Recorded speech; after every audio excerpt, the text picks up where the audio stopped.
अस्सलाम वालेकुम दोस्तों, मैं अमर आफिक। दोस्तों, आज की इस वीडियो में हम अर्थिंग से रिलेटेड बात करने वाले हैं कि अगर आपकी इंडस्ट्री में या आपके रेजिडेंशियल एरिया में, आपके घर में या आपकी बिल्डिंग में अर्थिंग लगी हुई है तो आप उसको किस तरह से चेक करेंगे कि आपकी अर्थिंग जो है वो इफेक्टिव है कि नहीं। मतलब वो अर्थिंग अभी तक सही काम कर रही है कि नहीं। अगर आपका घर पुराना हो गया है और आपने जो है वो 10 साल 15 साल 20 साल पहले वहाँ पे अर्थिंग लगाई थी, तो अगर आपको अभी चेक करना है कि आपकी अर्थिंग जो है वो अभी तक सही काम कर रही है कि नहीं, तो आप किस तरह से चेक करेंगे। इस वीडियो में हम इसी से रिलेटेड बात करने वाले हैं, तो वीडियो को एंड तक जरूर देखिएगा।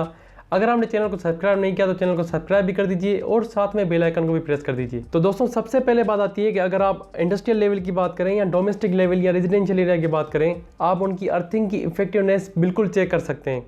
फ़र्क सिर्फ इतना है कि अगर आप इंडस्ट्रियल लेवल की बात करें तो उसकी अर्थिंग चेक करने का थोड़ा सा तरीका डिफिकल्ट होता है, थोड़ा सा अलग होता है।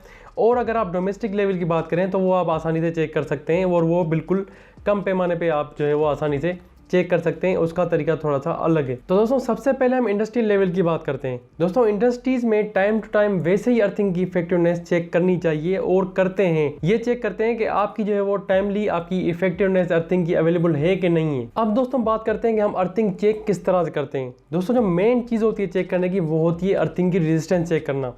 अब इंडस्ट्रियल लेवल की अगर आप बात करें तो इंडस्ट्रीज़ में एक इक्विपमेंट आता है जिसके बारे में मैंने पहले भी वीडियो बनाई हुई है। आपको जो है वो उसकी लिंक डिस्क्रिप्शन में मिल जाएगी या आपको आई बटन में भी आ रही होगी, आप वहाँ से देख सकते हैं। उसके ज़रिए आप जो है वो इंडस्ट्रीज़ में अर्थिंग चेक करते हैं कि वो इफेक्टिव है कि नहीं है। वहाँ पे टाइम टू टाइम आप जो है वो उस टूल के ज़रिए अर्थिंग चेक करते हैं कि इस अर्थिंग की अभी तक कितनी वैल्यू है और कितनी इफेक्टिव ये अर्थिंग है। दोस्तों, इंडस्ट्री के हवाले से एक और चीज़ आपको जहन में होनी चाहिए कि इंडस्ट्री की अर्थिंग कितनी होनी चाहिए, ये डिपेंड करता है उसकी लोकेशन पे।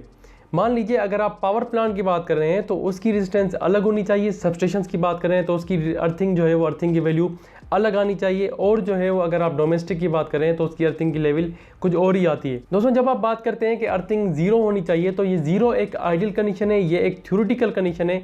आपको कभी भी जो है वो जीरो ओम रेजिस्टेंस कहीं भी नहीं मिलती। अगर आप यहाँ पे पावर प्लांट की बात करें तो आपकी जो रेजिस्टेंस आनी चाहिए, क्योंकि पावर प्लांट एक क्रिटिकल कंडीशन है, एक क्रिटिकल जगह है, तो वहाँ की जो अर्थिंग रेजिस्टेंस आनी चाहिए वो बिलो 1 ओम आनी चाहिए। अगर पावर प्लांट की आपके पास अर्थिंग आ रही है 0.5 0.4 ओम, तो इसका मतलब है आपकी जो है वो अर्थिंग इफेक्टिव है और वो बिल्कुल सही काम कर रही है। दोस्तों, उसके बाद बात आती है सबस्टेशन की। सबस्टेशन की अगर आप अर्थिंग चेक करेंगे तो वो बिलो 2 ओम आनी चाहिए। अगर वो बिलो 2 ओम आ रही है तो इसका मतलब है सबस्टेशन की अर्थिंग जो है वो अभी तक इफेक्टिव है और वो बिल्कुल सही काम कर रही है। अगर वो 2 ओम से ज़्यादा आ रही है तो इसका मतलब है अभी वो इतनी इफेक्टिव नहीं रही। आपको जो है वो उसकी अर्थिंग फिर से चेक करनी चाहिए ताकि वो इफेक्टिव उसको आप बना सकें। अब अगर दोस्तों हम डोमेस्टिक की बात करें तो डोमेस्टिक एरिया में आपकी जो अर्थिंग आनी चाहिए वो 8 ओम से बिलो होनी चाहिए। मतलब अगर डोमेस्टिक एरिया में आप अर्थिंग चेक कर रहे हैं और उसकी रेजिस्टेंस लेवल बिलो 8 ओम आ रही है तो इसका मतलब है वो अभी तक इफेक्टिव है। अगर वो 8 ओम से ऊपर आ रही है तो इसका मतलब है वो इफेक्टिव उतनी नहीं है जितनी होनी चाहिए। अब दोस्तों, सवाल आता है कि क्या डोमेस्टिक लेवल पे हमें अर्थिंग चेक करने के लिए स्पेशल टूल लेने की ज़रूरत है या वो हम ऐसे ही चेक कर सकते हैं। तो दोस्तों, उसके लिए आपको अलग से टूल लेने की ज़रूरत नहीं है। आप जो है वो वहाँ पे न्यूट्रल और अर्थ के बीच में वोल्टेज चेक करके आप अर्थिंग रेजिस्टेंस चेक कर सकते हैं कि आपकी अर्थिंग जो है वो कितनी इफेक्टिव है। तो अगर आपको डोमेस्टिक लेवल पे अर्थिंग चेक करनी है तो आपको जो है वो स्पेशल टूल लेने की ज़रूरत नहीं है। वहाँ पे आप जो है वो न्यूट्रल और अर्थ के बीच की वोल्टेज चेक करके ये पता लगा सकते हैं कि आपकी जो है वो अर्थिंग इफेक्टिव है कि नहीं है। अब दोस्तों, बात आती है कि न्यूट्रल और अर्थ के बीच की वोल्टेज आप किस तरह से चेक करेंगे। तो दोस्तों, उसके लिए आपको सिंपल एक मल्टीमीटर चाहिए और आपके घर में जो भी 3 स्पिन वाला सॉकेट होता है उसमें एक लाइन होती है, यानी कि फेज, एक होती है अर्थिंग और दूसरी होती है न्यूट्रल। तो अर्थिंग और न्यूट्रल के बीच में आप वो मल्टीमीटर लगाएंगे, वोल्टेज पे रख के आपको जो है वो वहाँ पे 0 वोल्टेज आनी चाहिए।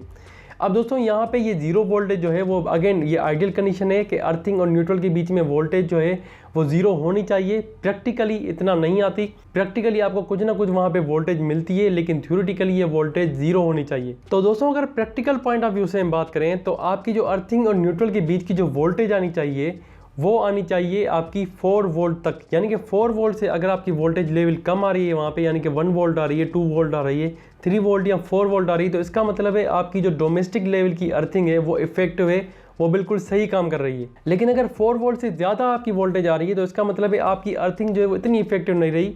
ऐसे में आपको न्यूट्रल और अर्थिंग आपको फिर से चेक करनी पड़ेगी। आपको जो यहाँ पे न्यूट्रल को अगेन अर्थ करना पड़ेगा और आपको यहाँ पे प्रॉपरली चेक करना पड़ेगा कि आपकी जो न्यूट्रल है वो प्रॉपरली अर्थ की हुई है कि नहीं की हुई। तो आप डोमेस्टिक लेवल पे अर्थिंग की जो इफेक्टिवनेस है वो आप न्यूट्रल और अर्थ के बीच में वोल्टेज फाइंड आउट करके भी कर सकते हैं। दोस्तों अगर आपको ये वीडियो अच्छी लगी हो तो मुझे कमेंट सेक्शन में बताइएगा। अगर आपको कोई सी और टॉपिक के बारे में समझना हो तो आप मुझे वो भी कमेंट सेक्शन में बता सकते हैं। अगर आपको वीडियो पसंद आई हो तो वीडियो को लाइक एंड चैनल को सब्सक्राइब जरूर कर दीजिएगा। मिलते हैं ऐसे किसी इंटरेस्टिंग टॉपिक के साथ, तब तक अपना ख्याल रखिए। अल्लाह हाफिज़।